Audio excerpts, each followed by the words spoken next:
Welcome aspirants to current affairs and GK YouTube channel. आज के इस बेहद रोमांचक और एनालिटिकल सेशन में हम सिर्फ आज की खबरें नहीं पढ़ेंगे, बल्कि इतिहास के पन्नों को पलटते हुए उन्हें डिकोड करेंगे, बिल्कुल एक सच्चे सिविल सर्विस एस्पिरेंट की तरह।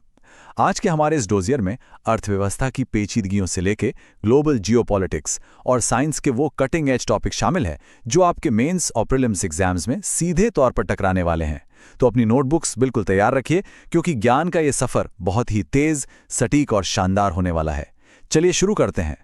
सेक्शन 1, अर्थव्यवस्था और मौद्रिक नीति, रिजर्व बैंक का मुश्किल संतुलन। अब जरा आरबीआई के इस फैसले को एक हाई स्टेक्स टाइटरोप वॉक यानी एक बहुत ही मुश्किल रस्सी पर चलने जैसा समझिए। एक तरफ है आसमान छूती महंगाई की गहरी खाई और दूसरी तरफ इकोनॉमी के रुक जाने का खतरा। और यहां आता है वो जादुई आंकड़ा 5.25%। रिजर्व बैंक ने अपना रेपो रेट बिना किसी बदलाव के 5.25% पर ही फिक्स रखा है। इसे बिल्कुल ऐसे समझिए जैसे एक माँ घर चलाने के लिए बच्चों को पैसे उधार देती है। अगर बहुत कम ब्याज पर पैसे दे दिए तो पैसे खूब उड़ेंगे, घर का बजट बिगड़ेगा, यानी सीधा सीधा महंगाई बढ़ेगी। लेकिन अगर बहुत ज्यादा ब्याज मांग लिया तो कोई काम ही नहीं हो पाएगा, विकास वहीं रुक जाएगा। तो ये जो रेपो रेट है ना, ये ठीक वही सटीक संतुलन है। एग्जाम पॉइंट ऑफ व्यू से ये रैपिड फायर आंकड़े आपके लिए अचूक हथियार हैं। गवर्नर संजय मल्होत्रा जी इस वक्त एक ऐसे सेनापति की तरह युद्ध के मैदान को देख रहे हैं जहां ग्लोबल इंस्टेबिलिटी बहुत हावी है। इसे याद रखने के लिए हम एक बहुत ही आसान सा मेमोरी ट्रिक यूज करेंगे, 5-6-7 रूल। यानी 5.0% सीपीआई महंगाई दर, 5.25% रेपो रेट और 6.7% अनुमानित जीडीपी ग्रोथ। बस ये आंकड़े दिमाग में बिल्कुल छाप लीजिए। अब अगर हम आज के प्रमुख अखबारों के एडिटोरियल्स को देखें तो वहां भी एक जबरदस्त डिबेट चल रही है। क्या सेंट्रल बैंक को ग्रोथ को बढ़ावा देने के लिए ब्याज दरों में कटौती करनी चाहिए, या फिर महंगाई को कंट्रोल करने के लिए दरों को स्थिर रखना चाहिए? मेंस आंसर राइटिंग के लिए ये एक क्लासिक डिबेट है।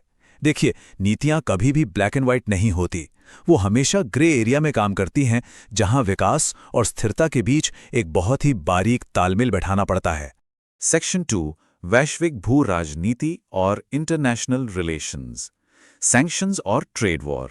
आधुनिक दौर के ये जो ट्रेड वॉर और इकोनॉमिक सैंक्शंस है ना, ये बिल्कुल वैसे ही हैं जैसे पुराने दौर के बड़े बड़े साम्राज्य अपने दुश्मनों का गला घोटने के लिए उनकी आर्थिक घेराबंदी किया करते थे। आज हथियारों की जगह टैरिफ और सैंक्शंस ने ले लिए हैं। अब देखिए, मिडिल ईस्ट का तनाव एक बार फिर से चरम पर है। ईरान ने उन सभी देशों को एक बहुत ही सख्त चेतावनी दे डाली है जो अमेरिकी प्रतिबंधों की इस नई लहर में शामिल होने का सोच रहे हैं। ये पूरी स्थिति हमें फरवरी के उन गंभीर संघर्षों की याद दिलाती है जिसके जियोपॉलिटिकल झटके आज भी पूरी दुनिया महसूस कर रही है। यूपीएससी टूलकिट के लिए हमें इन दो प्रमुख घटनाक्रमों को जोड़कर देखना होगा।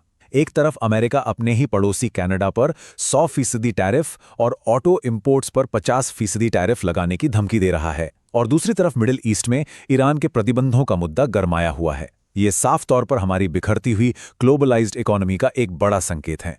इसे याद रखने की ट्रिक बहुत सिंपल है, tariff threat, Canada 100, car 50। Section 3, विज्ञान और तकनीक की प्रमुख खोजें। कैलटेक की ऑप्टिकल चिप। साइंस की दुनिया में कैलिफोर्निया इंस्टीट्यूट ऑफ टेक्नोलॉजी यानी कैलटेक ने एक ऐसा क्रांतिकारी आविष्कार किया है जो क्वांटम कंप्यूटिंग और एआई डेटा सेंटर्स का पूरा भविष्य ही बदल कर रख देगा। इस कॉम्प्लेक्स फिजिक्स को हम बहुत ही आसान भाषा में समझते हैं। इमेजिन कीजिए एक ऐसा पाइप जिसमें जरा सा भी फ्रिक्शन या घर्षण नहीं है और पानी उसमें से बिल्कुल स्मूथली बह रहा है। कैलटेक के वैज्ञानिकों ने ठीक यही कारनामा प्रकाश यानी लाइट के साथ किया है। उन्होंने सिलिकॉन वेफर्स पर लाइट को ऐसे गाइड किया है कि सिग्नल का लॉस लगभग 0 हो जाता है। आने वाले साइंस एंड टेक प्रीलिम्स के लिए ये टेक्नोलॉजी बेहद क्रूशल है। ये छोटी एटॉमिक घड़ियों, सेंसर्स और क्वांटम सिस्टम्स के लिए एकदम गेम चेंजर साबित होगी। इसे याद रखने का सबसे आसान तरीका है हमारी मेमोरी ट्रिक, COS यानी Caltech optical silicon. Exam hall में ये COS फॉर्मूला आपको बहुत काम आने वाला है। सेक्शन 4, न्यायपालिका और शासन, परीक्षा विवाद और सुधार। एक एस्पिरेंट के जीवन में सबसे बड़ा तनाव सिलेबस का नहीं होता बल्कि सिस्टम का होता है। पेपर लीक और परीक्षा की धांधली किसी भी मेहनती कैंडिडेट का मनोबल तोड़ सकती है, लेकिन न्यायपालिका अक्सर उस घने अंधेरे में एक उम्मीद की किरण लेकर आती है। झारखंड लोक सेवा आयोग यानी JPSC परीक्षा विवाद में सुप्रीम कोर्ट ने एक बेहद सख्त रुख अपनाया है। सर्वोच्च न्यायालय ने इस जांच पर सीधे तौर पर जवाब मांगा है। इसे दिन रात मेहनत करने वाले हर एक ईमानदार एस्पिरेंट के लिए एक मजबूत ढाल की तरह देखा जा सकता है। अपनी गवर्नेंस टूलकिट के लिए इन दो अलग-अलग मॉडल्स को ध्यान से समझिए। एक तरफ झारखंड है, जहां पूरा मामला सुप्रीम कोर्ट में है, और दूसरी तरफ बिहार सरकार है, जिसने एग्जाम्स की इंटेग्रिटी सुनिश्चित करने के लिए एक रिटायर्ड जज के नेतृत्व में एक विशेषज्ञ समिति ही बना दी है। इतिहास गवाह है कि जब भी सिस्टम फेल होता है तो सरकारों को ऐसी ही एक्सपर्ट कमिटीज का रुख करना पड़ता है। मेमोरी ट्रिक याद रखिएगा, बिहार बिल्ड्स रिफॉर्म्स, झारखंड जजेस प्रोब। सेक्शन 5 बुनियादी ढांचा और भूगोल, बारिश, रेलवे और जोखिम। साल 1853 में बॉम्बे से ठाणे तक चलने वाली उस पहली ट्रेन से लेकर आज के इस शानदार हाई स्पीड नेटवर्क अपग्रेड तक इंडियन रेलवेज का सफर असल में हमारे देश के विकास का जीता जागता इतिहास है। सिविल सेवा मेंस में राष्ट्रीय विकास से जुड़े सवालों के लिए ये डेटा बहुत वैल्यूएबल है। भारतीय रेलवे बहुत तेजी से अपग्रेड हो रहा है। IRCTC अपना बुकिंग सिस्टम मजबूत कर रहा है। देश का पहला हाई स्पीड टेस्ट ट्रैक पूरा हो चुका है और रेलवे स्टेशंस पर स्वच्छ पीने के पानी के लिए एक स्पेशल ड्राइव भी चलाई जा रही है। हमारी मेमोरी ट्रिक है fast track, clean water, quick ticket. लेकिन देखिए, विकास के सफर के साथ साथ हमें कुछ बहुत ही गंभीर आपदाओं का भी सामना करना पड़ रहा है। एक तरफ उड़ीसा के नवरंगपुर और भद्रक में भारी मानसूनी बारिश ने बाढ़ के हालात पैदा कर दिए हैं, जिससे बड़े पैमाने पर स्कूल बंद करने पड़े हैं। और दूसरी तरफ महाराष्ट्र में दो बहुत ही दुखद औद्योगिक और नागरिक दुर्घटनाएं हुई हैं। नागपुर के एक वाटर प्लांट में गैस रिसाव हुआ है और अमरावती के एक सरकारी अस्पताल में आग लगने की बेहद दर्दनाक घटना सामने आई है। नेशनल वेदर और सेफ्टी प्रोटोकॉल्स का अलग अलग रीजन्स पर क्या इम्पैक्ट पड़ता है, ये समझना हमारे ज्योग्राफी के पेपर के लिए बहुत जरूरी है।